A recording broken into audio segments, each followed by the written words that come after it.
All right, you modern humans, this video covers our next speaker's political career as a member of parliament. This is Speaking Through the Ages, where we bring back the dead in an attempt to bring out the values, beliefs, and internal struggles of those humans that came before.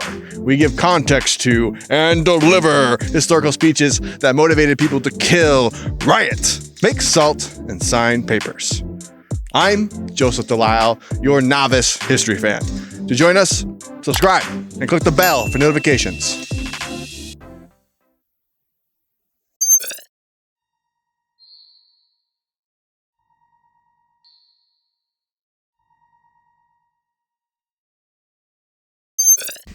Chamberlain, after his astounding career as Mayor of Birmingham, was invited to run for Parliament in the Sheffield District in 1874. The same year, his dad died. The constituency of Sheffield accused him of radicalism, atheism, and showed their disgust by showering him with dead cats.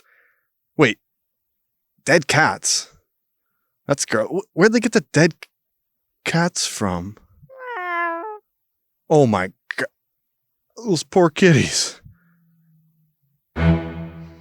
Anyways, Chamberlain placed third and returned as mayor of Birmingham.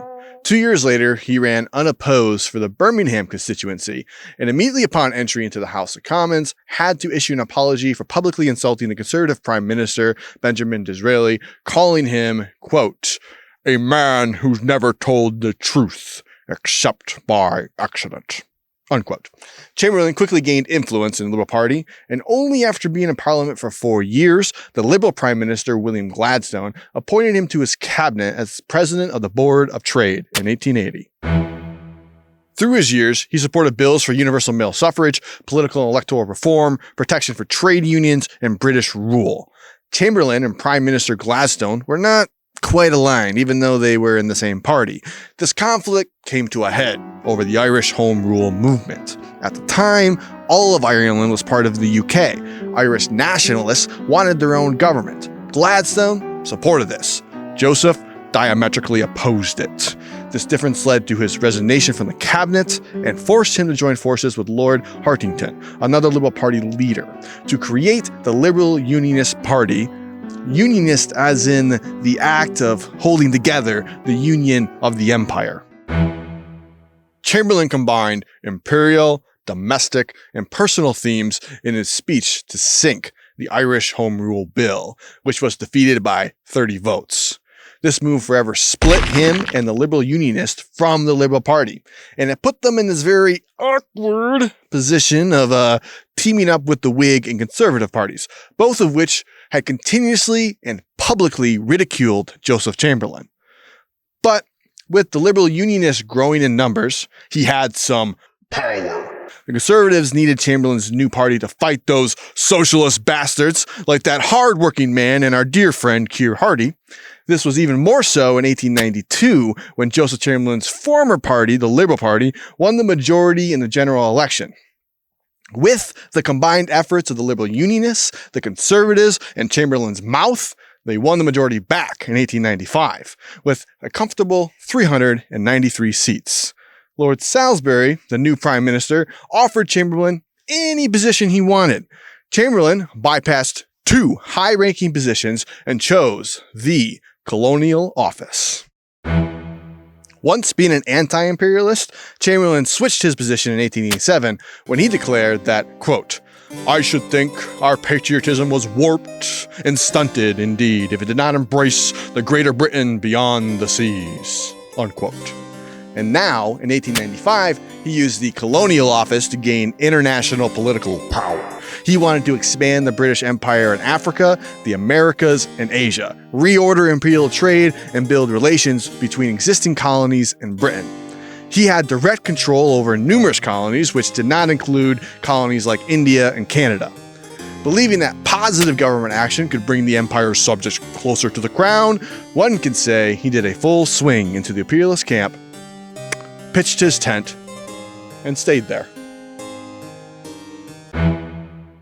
Winning the Boer Wars in May 1902 allowed the current Prime Minister, Lord Salisbury, with his declining health, to step down and retire. The Prime Minister wanted his nephew, Balfour, to become the next Prime Minister and form a new government after his retirement. But Chamberlain was one of the most popular figures in government, and it was argued in the National Review of the time that he should be the next prime minister. However, Chamberlain realized the survival of his party, the Liberal Unionist, depended on cooperating with the Conservatives, and being prime minister in a minority party of the majority Conservative government entailed some difficulties. With this in mind, he assured Balfour's private secretary in February 1902 that, quote, "I have my own work to do, and I shall be quite willing to serve under Balfour," unquote. Chamberlain, however, gathered his influence, popularity, and power and started a direct assault on free trade. The 1960 historian Sidney Zeeble explained Chamberlain's position, saying he was not a blind supporter of free trade as a goal in itself. Instead, his goal was to tighten the bonds of the empire and simultaneously solve Britain's domestic economic and political problems. He essentially merged political and economic nationalism and developed a formula for imperial preference in trade and tariffs. Chamberlain used the imperialist and national attitude to try and hamstring the global movement that started with the repeal of the Corn Laws in 1846 and kill free trade. Chamberlain campaigned for tariff reforms that prioritized the British Empire and placed tariffs on imported goods. He argued it supplied money for old age pensions and other social improvements. One major problem with this strategy: not all Conservatives were on board. Believing he had the Conservative cabinet convinced on supporting and pushing through his imperial preference and tariff reform legislation, Chamberlain visited South Africa to improve relations and clean up the "we just murdered a bunch of women and children" problem that Henry Campbell railed against in his speech Methods of Barbarism. Surprisingly, the whole trip went rather well. South Africa's interaction with Chamberlain were friendly and productive, except for a few intense conversations here and there. While Joseph Chamberlain was in South Africa, Charles Thomson Ritchie, a conservative politician and Chancellor of the Exchequer, quietly and discreetly persuaded the current cabinet to oppose Chamberlain's attempt to push through his legislation.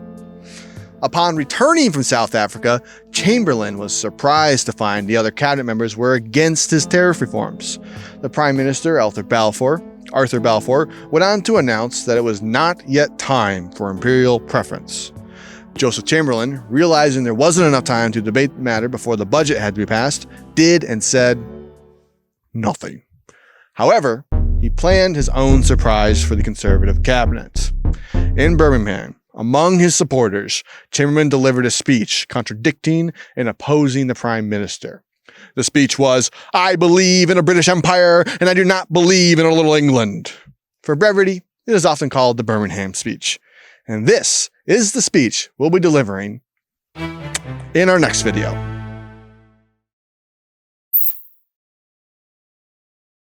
Thanks for exploring the ages with us. In this video, we touched on Chamberlain's political career leading up to his Birmingham speech. Throughout Speaking Through the Ages, we'll encounter different cultures and bios and histories. We'll cover more detail and reveal little by little as each speech requires. We hope you enjoyed this episode. And remember, if you liked this video, be sure to subscribe and click the bell for notifications. Or leave comments to correct any errors, exaggerations, or perfunctory explanations this novice history fan gets wrong. See you next time, where the dead teach.